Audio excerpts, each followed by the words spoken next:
Hello friend, जैसा कि आपका सीटेट का एग्जाम 14 दिसंबर 2024 को फर्स्ट शिफ्ट में अगर देखेंगे तो आपका पेपर सेकंड हुआ है और सेकंड शिफ्ट में आपका पेपर फर्स्ट हुआ है।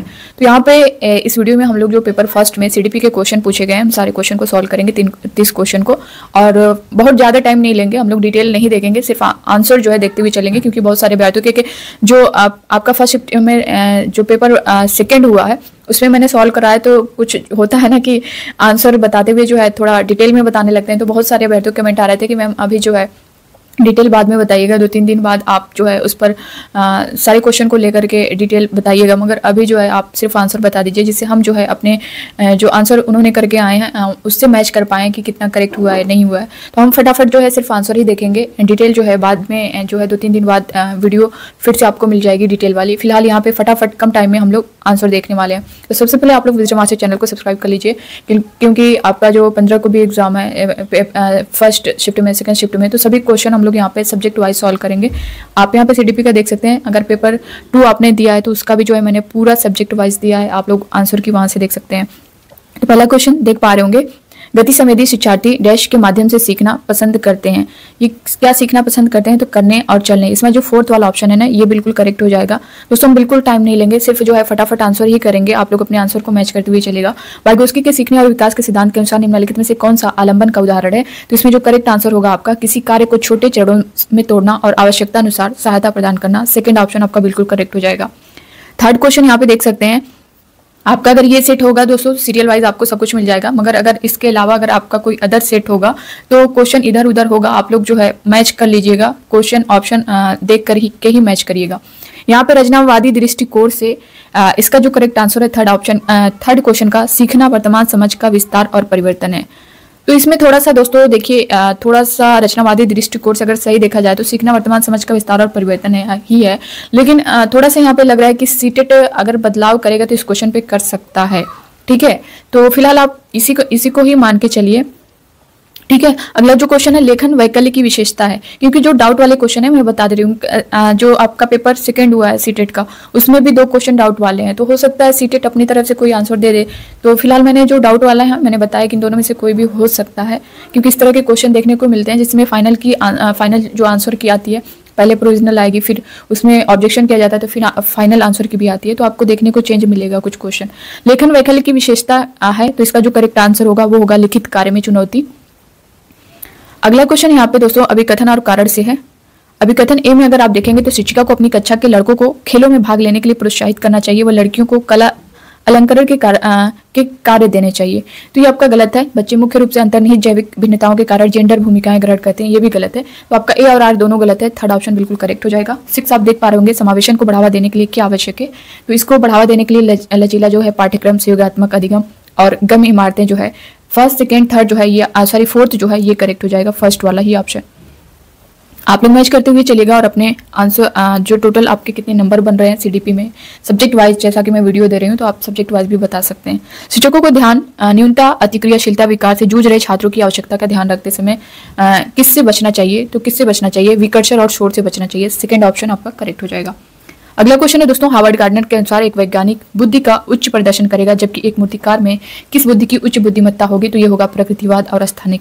जैसा कि मैंने जब क्लास भी दिया था और जो प्रीवियस ईयर क्वेश्चन भी मैंने सॉल्व करवाया था, तभी मैंने बताया था कि 2 क्वेश्चन आपको वाइगोस्की से, 2 हार्वर्ड गार्डनर से, 2 जो है जीन पियाजे से, और आपका हार्वर्ड गार्डनर, जीन पियाजे और वाइगोस्की, और आपका एक कोहलबर्ग से, इन क्वेश्चन को अगर आप सिर्फ 4 टॉपिक से दोस्तों अगर आप मिलाकर देखें ना तो 10 से 12 क्वेश्चन आपका बन जाता है, और आप इस पेपर में भी देखे होंगे कि सभी से क्वेश्चन आपको देखने को मिला है। अगला क्वेश्चन है दोस्तों, ये भी आपका अभिकथन और कारण से है। अभिकथन ए में दिया गया है, प्रभावी शिक्षक खुद को शिक्षार्थी की दैनिक जीवन और उनकी सामाजिक सांस्कृतिक पृष्ठभूमि से परिचित कराते हैं।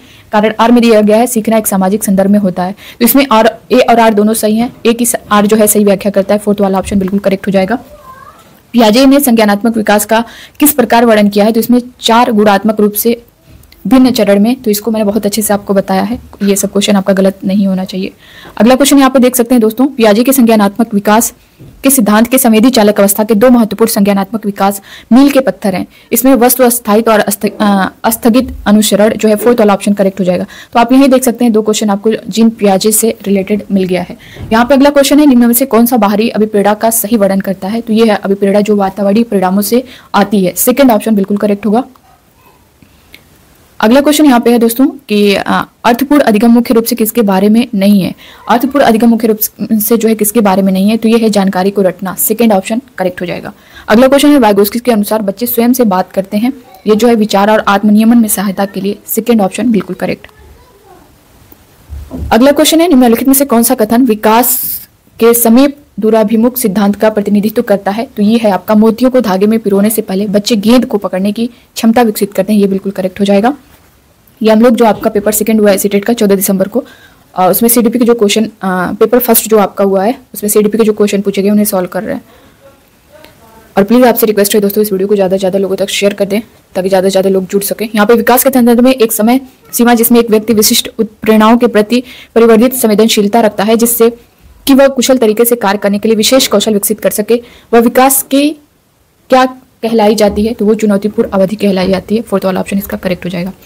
आप सभी का क्वेश्चन पेपर जो होगा उसमें ऑप्शन चेंज होगा, तो आप लोग ऑप्शन को मैच करिएगा, न कि ABCD 1 2 3 देख करके मत करिएगा। जो मैं बता रही हूँ उसको देख कर ही आप लोग टिक करिएगा। अभिकथन ए और कारण आ दिया गया है। अभिकथन ए में दिया गया है कि शिक्षकों द्वारा प्रदान किया गया आलम्बन बच्चों के सीखने की प्रक्रिया में बाधा डालता है। गलत है। ये वाइगोस्की ने प्रस्तावित किया कि बच्चे स्वतंत्र रूप से पर्यावरण पर कार्य करके और उसमें हेरफेर करके सीखते हैं। ये भी आपका गलत है। तो दोनों गलत है। थर्ड वाला ऑप्शन आपका सही हो जाएगा। ए और आर दोनों जो है गलत है। 18 क्वेश्चन आप देख पा रहे होंगे, बच्चे संसार में खाली स्लेट या कोरी पट्टी के रूप में आते हैं, अनियंत्रित पैदा होते हैं और उन्हें सामाजिक होने की आवश्यकता है। इस दुनिया में आनुवंशिक कोड के साथ आते हैं और उनकी नियति तय करते हैं। फोर्थ में दिया गया सामाजिक सांस्कृतिक संदर्भ से बहुत प्रभावित होते हैं जिसमें वे बड़े होते हैं। तो दोस्तों देखिए, ये भी आपका लग रहा है, ये भी दोनों में डाउट है यहाँ पे। तो इसमें जो है CBSE बोर्ड की तरफ से, सीटेट की तरफ से इन दोनों में से कोई भी आंसर दिया जा सकता है। फिलहाल आप इस दोनों को मान करके चलिए, ठीक है? या तो दोनों मान लेगा या इनमें से कोई एक को मान लेगा, वरीयता दे देगा। तो फिलहाल इस पर आप जो है डाउट है, ठीक है? अगला क्वेश्चन आप लोग देख सकते हैं, कोलबर्ग के नैतिक विकास के किस चरण में व्यक्ति का नैतिक व्यवहार मुख्य रूप से इस मानसिकता पर निर्भर करता है कि लोग मेरे बारे में क्या सोचते हैं? तो ये हो जाएगा आपका पारंपरिक। कोलबर्ग से भी आप देख सकते हैं। सारे क्वेश्चन दोस्तों इसी तरह हैं, आपको कोई टफ क्वेश्चन नहीं है। सेम प्रीवियस ईयर के क्वेश्चन आपको देखने को मिल रहा है सब। अभिकथन ए में देखेंगे, 5 से 6 वर्ष से कम उम्र के बच्चों को ठीक से और रेखाओं के भीतर लिखने के लिए दबाव नहीं डालना चाहिए। सही है। और बच्चे 5-6 साल के बाद गति कौशल का बेहतर नियंत्रण प्राप्त करते हैं। बिल्कुल सही है। तो ए और आर दोनों सही हैं। एक ही सही व्याख्या भी करता है। तो ऑप्शन जो 4 है वो करेक्ट हो जाएगा। 21 क्वेश्चन है, ये भी आपका अभिकथन और कारण से है। ए दिया गया, शिक्षकों को छात्र से दूरी बनाकर रखनी चाहिए और अधिगम की प्राथमिक जिम्मेदारी उन्हीं पर डालनी चाहिए। बिल्कुल गलत है ये। अधिगम एक लोकतांत्रिक वातावरण के बजाय एक एकाधिकारवादी वातावरण में प्रभावी ढंग से होता है। बिल्कुल गलत है। तो ए और आर जो है दोनों गलत है। थर्ड ऑप्शन बिल्कुल करेक्ट हो जाएगा। महारत उन्मुख शिक्षार्थी आमतौर पर सफलता का श्रेय जो है ये योग्यता और कोशिश खराब किस्मत, योग्यता और कोशिश को देते हैं और असफलता को जो है खराब किस्मत। तो थर्ड वाला इसमें करेक्ट हो जाएगा। नेक्स्ट क्वेश्चन है, सामाजिक संचार में चुनौतियां किसमें स्पष्ट होती हैं? तो ये सोलिन क्रम विकार में। फोर्थ ऑप्शन बिल्कुल करेक्ट होगा। अगला क्वेश्चन है यहाँ पे, बच्चे अक्सर अपने आसपास की घटनाओं की जो है अपनी व्याख्या लेकर आते हैं। बारिश क्यों होती है ये पूछे जाने पर सिया कहती है, भगवान हम अपने कंधों पर पानी की बल्टियां ढो ढोकर थक चुके थे। ऐसी व्याख्या ये जो संकेत देती है कि बच्चों में अपने सांस्कृतिक परिवेश के अनुकूल सहज समझ होती है जिससे वे घटनाओं को समझने की कोशिश करते हैं। फर्स्ट ऑप्शन बिल्कुल इसका करेक्ट हो जाएगा। अगला क्वेश्चन है, विद्यालय में खेलने के समय ऋषभ एक 7 वर्षीय लड़के ने खेलने के लिए गुड़िया उठाई। उसके कुछ साथियों ने उसे इस पसंद के खिलौने के लिए उसका मजाक उड़ाया। एक शिक्षक जो अपने विद्यार्थियों में लैंगिक भूमिका के संदर्भ को लचीलापन विकसित करना चाहता है, कोई सिस्टम निम्नलिखित में से कौन सी प्रकृति देनी चाहिए? तो ऋषभ को गुड़िया के साथ खेलने देना चाहिए और दूसरे बच्चों को कहना चाहिए कि वे भी अपनी पसंद के कोई खिलौना चुन सकते हैं। बिल्कुल करेक्ट है। फोर्थ वाला ऑप्शन इसे सही हो जाएगा। अगला क्वेश्चन है दोस्तों यहाँ पे कि अच्छे समस्या समाधानकर्ता बनने में विद्यार्थियों की सहायता करने के लिए एक शिक्षक को निम्नलिखित में से किस पर जो है बल देना चाहिए? तो बड़ी और जटिल समस्याओं को छोटी प्रबंधनीय समस्याओं में विभाजित करना। फोर्थ ऑप्शन करेक्ट हो जाएगा। अगला क्वेश्चन दिया गया यहाँ पे, बच्चे जब डैश दिया गया अनुभव करते हैं तो बेहतर रूप से सीखते हैं। सीखने के लिए मध्यम स्तर का उत्साह। थर्ड ऑप्शन करेक्ट हो जाएगा। लॉरेंस कोल वर्ग ने तर्क दिया है कि नैतिक विकास क्रमिक चरणों में होता है। फोर्थ वाला जो ऑप्शन है वो करेक्ट हो जाएगा। 29 क्वेश्चन अभिकथन कारण से है। एक समावेशी कक्षा में छात्रों की आवश्यकता को पूरा करने के लिए शिक्षकों को बहुसंवेदी सामग्री का उपयोग करना चाहिए। बिल्कुल, समावेशी कक्षाओं को पाठ्यचर्या सामग्री के मानकीकरण के साथ साथ मूल्यांकन रणनीतियों के मानकीकरण को अपनाना चाहिए। ये गलत है, तो ये सही, आर गलत है। इसमें सेकंड ऑप्शन आपका करेक्ट हो जाएगा। अगला क्वेश्चन है, जीन पियाजे के अनुसार एक बच्चा जो सरल गणितीय उत्क्रमण जैसे 4 + 5 = 9 तो 9 - 5 = 4 के पीछे के तर्क को समझने में असमर्थ है। इसका कारण यही है दोस्तों, अपरिवर्तनीयता। थर्ड ऑप्शन आप देख पा रहे होंगे, ये बिल्कुल करेक्ट हो जाएगा। तो ये था दोस्तों आपका सीडीपी का 30 क्वेश्चन जो कि आपका पेपर फर्स्ट में पूछा गया है।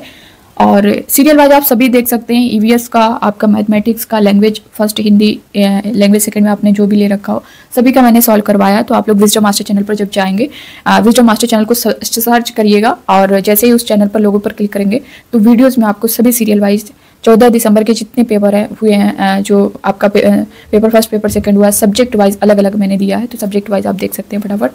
और 15 दिसंबर के लिए भी आप लोग बिल्कुल तैयार रहें।